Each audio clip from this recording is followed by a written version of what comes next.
I'm not your bro. I'm not your man, and I'm not to be interrupted when I'm speaking. Just because you're unsatisfied with the way that I ruled, then that's not my problem. City of Detroit versus Christopher Perry Lewis, case number SP 151-06611. Appearance for the record, please. Sherika Harris on behalf of Mr. Lewis, please state your name for the record. I don't have an attorney. I'm representing myself. I articulated that at the last hearing. Today is the date and time set for a ring on the bench warrant. I'm going to enter not guilty plea on his behalf. I'm going to give him a $0 bond. Mr. Lewis, you said you were here last time.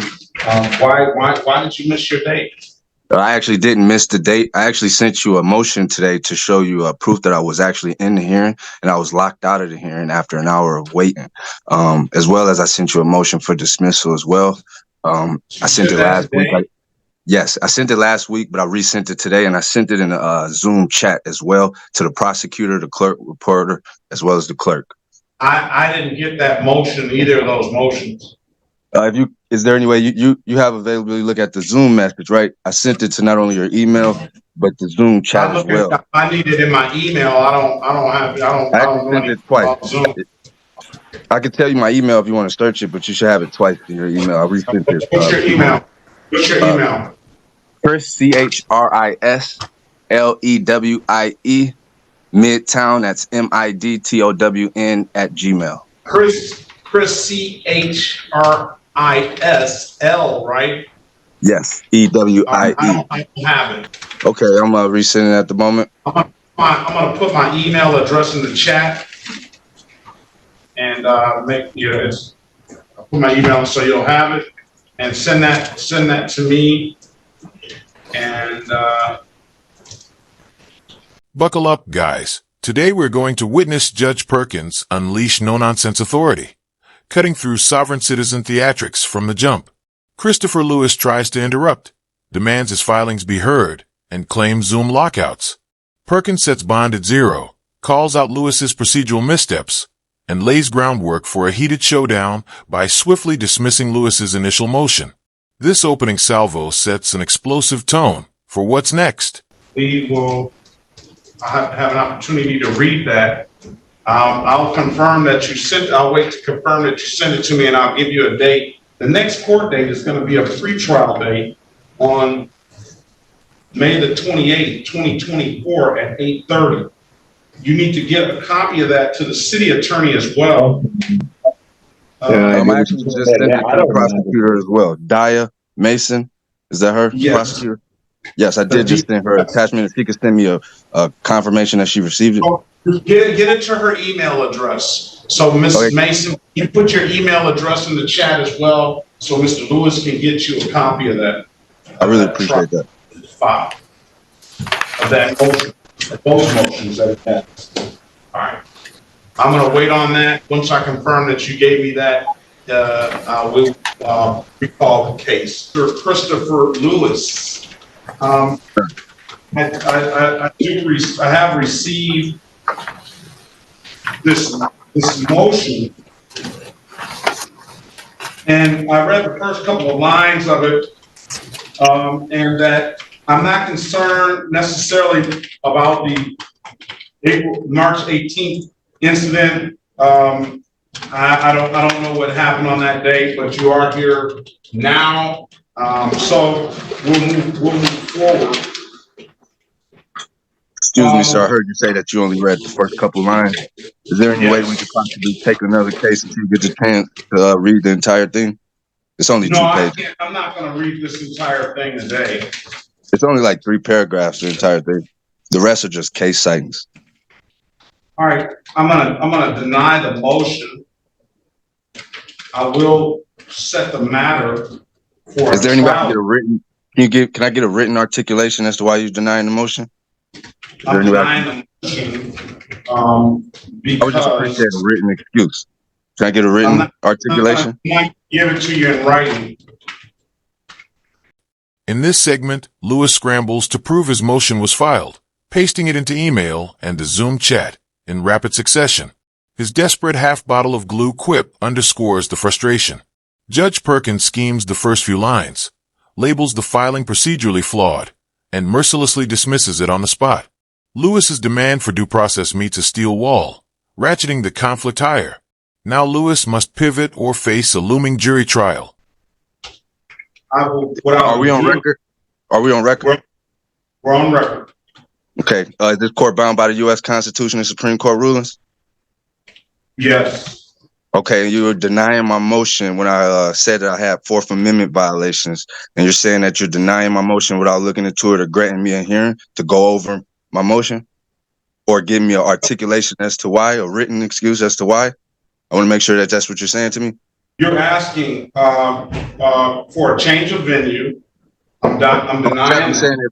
I'm saying that I know there's a motion for dismissal, and I'm saying that you, as an Article 1 judge under the Commerce Clause, if you're not going to uphold my due process and my Fourth Amendment, I'm saying that maybe we could change venues where I could get a real judge.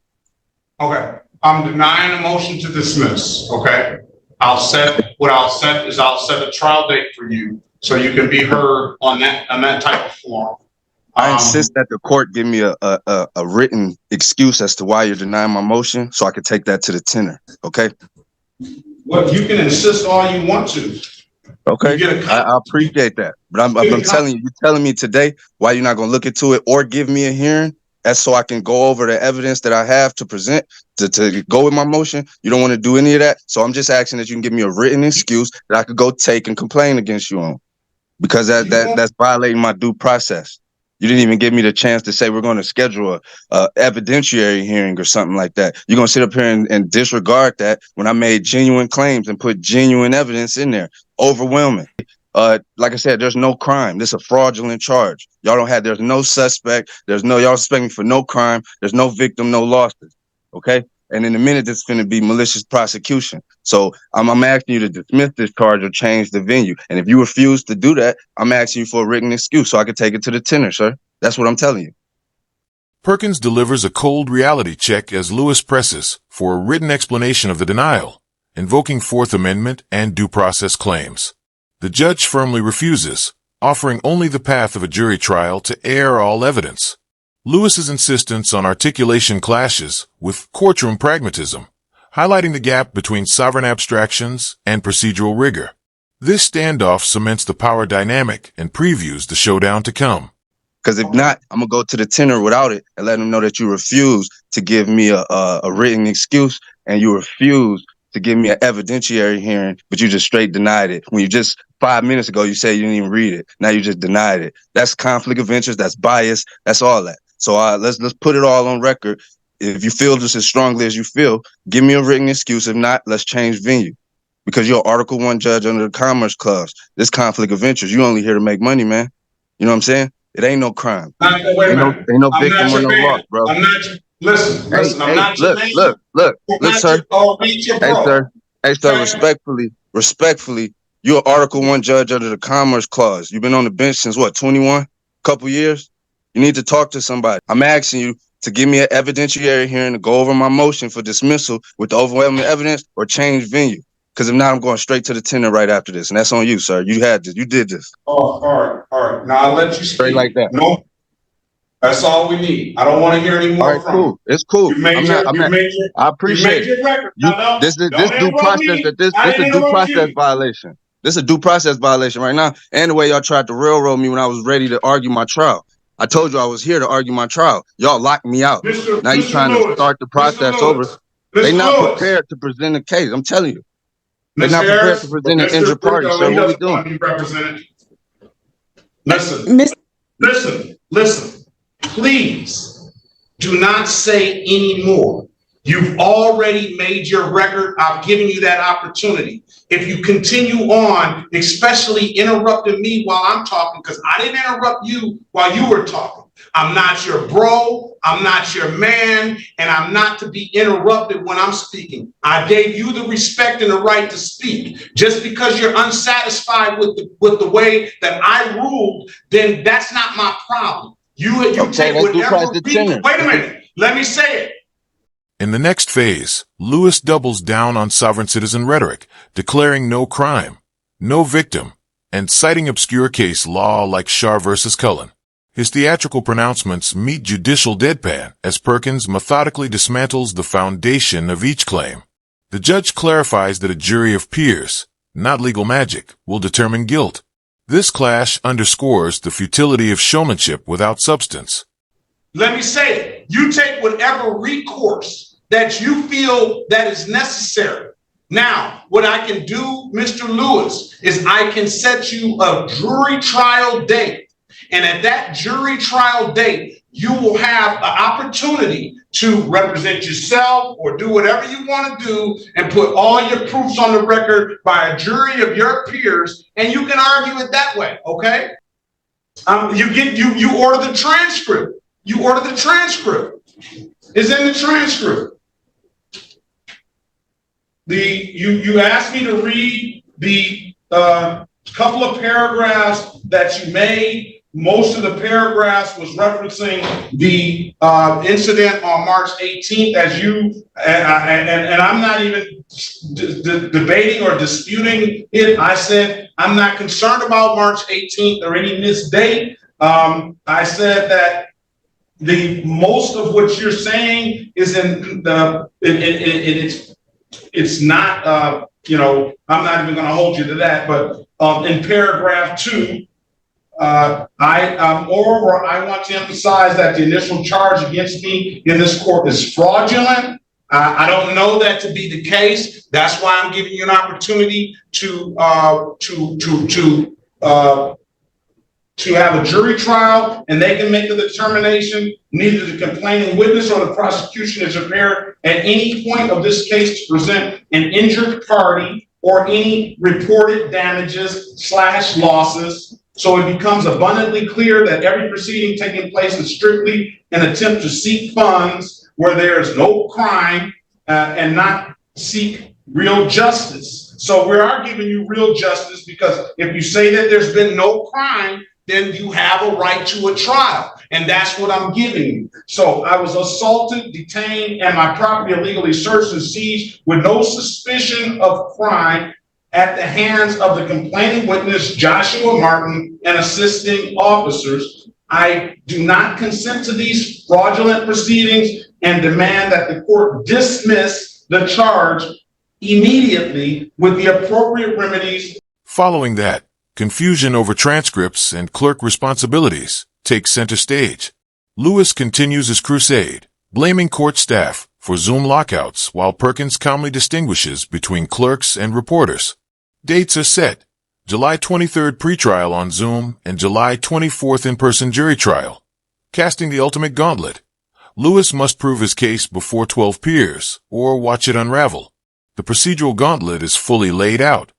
And I'm dismissing the motion based on that, because I am giving you a proper forum to argue your case, or allow me the right to change the proper venue of federal court where my U.S. constitutional rights will be upheld and not disregarded by Article 1 judge under the Commerce Clause. I don't understand that. Indicating a clear conflict of interest, I do not wish to proceed with this matter. You don't have to proceed any further because I'm dismissing the case. He did cite some case law.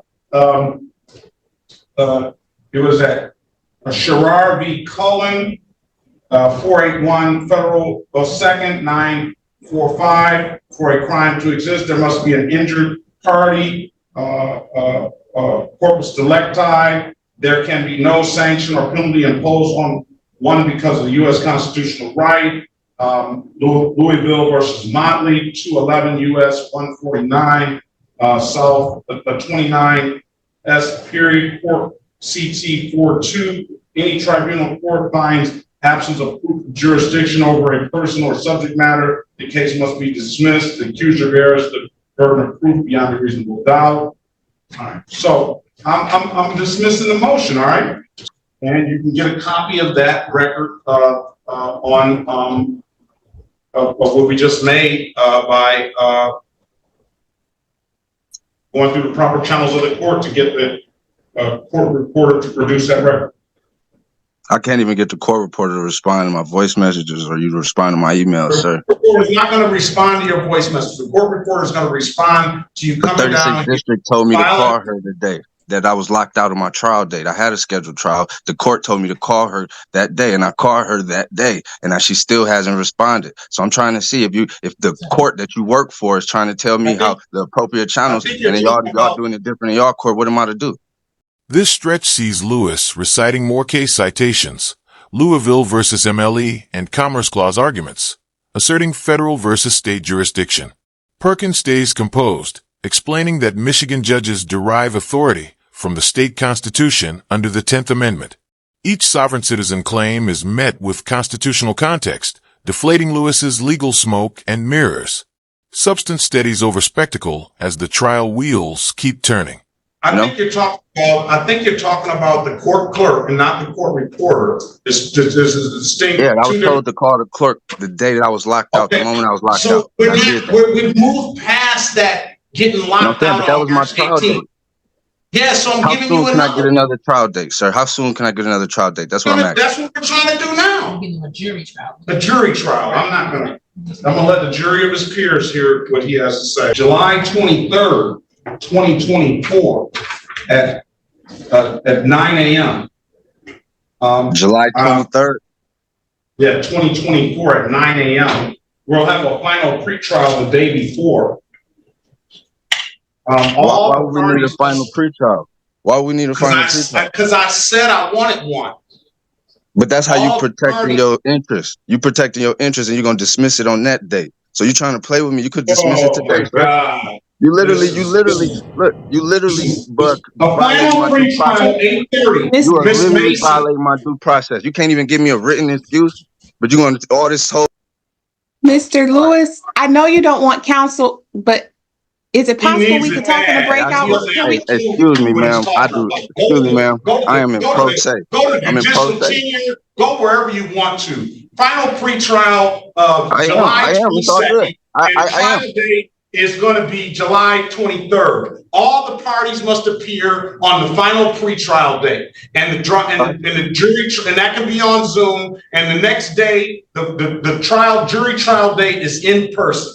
Have a very good day, Mr. Green. Best of luck to you. That's not my name. In the finale, Perkins unloads one last jab, mispronouncing Lewis's name, then cements pretrial and jury dates.